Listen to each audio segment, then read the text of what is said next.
Chapter 24. It's true that pigs can't fly, but we're here to talk about hogs.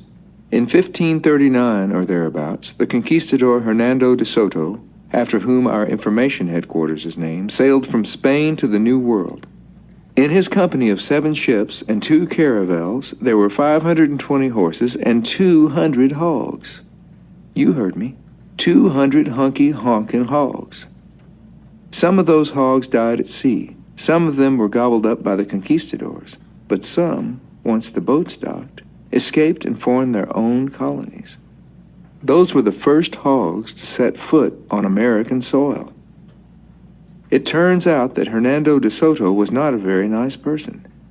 He pillaged and looted and generally wreaked mayhem wherever he went.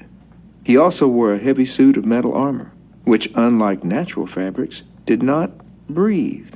And since he didn't bathe very often, it's fair to say that he was rank. Seriously, swamp gas couldn't compete. He's buried somewhere at the bottom of the Mississippi River, and good riddance.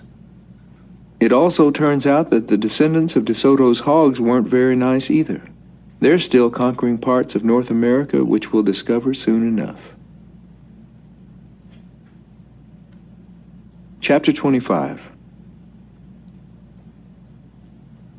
I'm thinking it's soon enough, young grasshoppers, because the sorry truth is, the Pharaoh gang was on the march.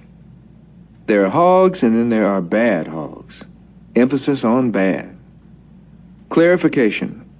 Wild feral hogs are not to be confused with the native peccaries, also known as javelinas. Peccaries have been here all along. Just check the fossil records. They are smaller than hogs, and even though they look like pigs, peccaries are really not true pigs. There are some who think they're related to the hippopotamus. Seriously, now don't laugh. And just like the hippopotamus, you can't round them up and turn them into pets. That's for sure. Of course, you can't round up a wild hog and turn it into a pet either. A wild hog is just that. Wild. On the morning he was born, Buzzy's mama bellowed in glee at her son's badness. "This one is going down in Boer history," she exclaimed.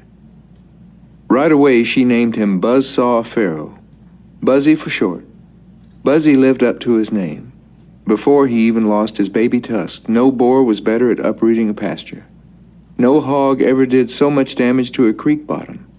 He muddied it up so much that the water came to a complete standstill. Not since those conquistador hogs stepped off Hernando's boats and cleverly escaped into the Floridian wilderness had there been such a wily hog. Not only that, but Buzzy was enormous, weighing in at almost 400 pounds. He was a veritable buzzsaw of a hog. Nothing could stop him, nothing, except Clydeen. At the moment she was born, her daddy declared, "This is the baddest little sow I've ever seen." And she was. As soon as she could stand on her stout little legs, she tore through an entire soybean field. She ruined a season's crop of peanuts. And she plowed under a pasture where a flock full of little lambs stood cornered in the far side with nothing at all to eat. It was a sorry sight. Clydeen grew and grew and grew. Soon she was almost as large as Buzzy. So when they met, it was a match made in hog heaven. He immediately fell in love with her soft sow's ears. She immediately went gaga over his yellow gleaming eyes and his razor-sharp tusks. He was so crazy about her that on their first date he dug up 3 acres of tobacco and let her chew up every leaf. The next time they got together, she took him to a watering hole and tramped it down until there was not one drop of water left, only muck. They wallowed in it for hours. "Buzzy," she gruntled, "you're the baddest hog I've ever met." "Clydeen," he snortled, "you're my little junkyard hog." And with that, they joined forces and tore down a grove of small magnolia saplings that were just getting their new leaves and gobbled them all up. Soon they had a whole litter of little boars and sows. 15 of them. Imagine it. 17 bad hogs. Bad hungry hogs, bad ravenous hogs. On the rampage. On the move. The baddest gang of wild hogs in history. The Pharaoh gang. Mothers and fathers, lock your doors. Pull the covers up to your chinny chin chins. Turn out the lights. And here's the really bad news.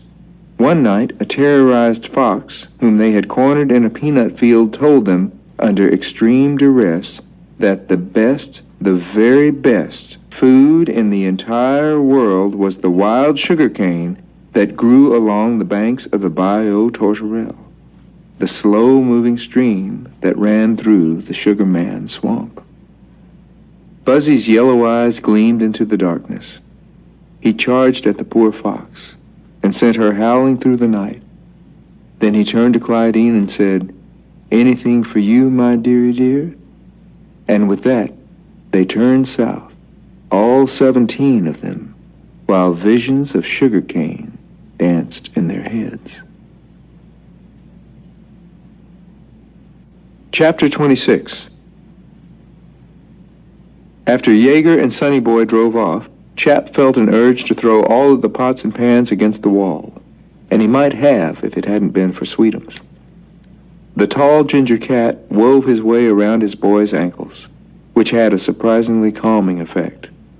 While Chap gathered his wits, the cat stretched his full length, then sauntered over to his food bowl in the corner and started to munch. It was some sort of crunchy mix especially designed for adult cats with hairballs. It wasn't the same tasty flavor as, say, fresh catfish, but altogether it wasn't that bad. And it did seem to assuage the hairballs, which Sweetums had to admit weren't all that attractive. Then he remembered that he needed to let Chap know that something wasn't right with the world. Last night had brought some odd rumbles up through the floorboards, and he could tell they weren't the usual rumblings of the thunderstorm. "People," he announced, "I've come bearing news." He said it in his clearest Catalan, but to his chagrin, they both ignored him. He meowed again, "Heads up, people." But instead of offering him a listening ear, Chap told him, "You know you have to go to the back during cafe hours." Of course Sweetums knew that. Duh. The back was where the family actually lived. The front was the cafe. There was a back porch which was screened in, and a front porch which wasn't screened in. Sometimes a customer chose to eat his or her pies on the front porch, an action that Sweetums understood because he longed to go out there. Alas, "You're an indoor cat," Chap told him. "If you got out, you'd eat all the baby birds." "Baby birds would be nice," replied Sweetums, licking his chops. But alas, again, it was against the rules. Who made these rules anyway, he wondered?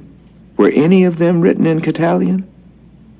He was especially not allowed into the cafe during business hours.